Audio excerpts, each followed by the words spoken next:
এই ঈদে তাণ্ডব না দেখলে কিছুই দেখা হলো না। আর টিকিট, হায় রে টিকিট, রাত 12টা পর্যন্ত জেগেছিলাম শুধু টিকিট কাটার জন্য। আর স্টার সিনেপ্লেক্সের ওয়েবসাইট শুধু রিফ্রেশ আর রিফ্রেশ। শেষমেশ টিকিট পেলাম আর পরদিন দৌড় দিলাম সিনেমা হলে।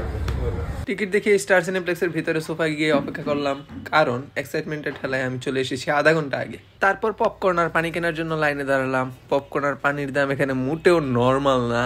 পপকর্ন মিডিয়াম সাইজটা 170 টাকা আর পানি 30 টাকা করে 500 ml। তারপর পপকর্ন খেতে খেতে মুভি শুরু হওয়ার অপেক্ষা করছি। অলরেডি মুশাররফ করিমের একটা অ্যাড দেখতেছি।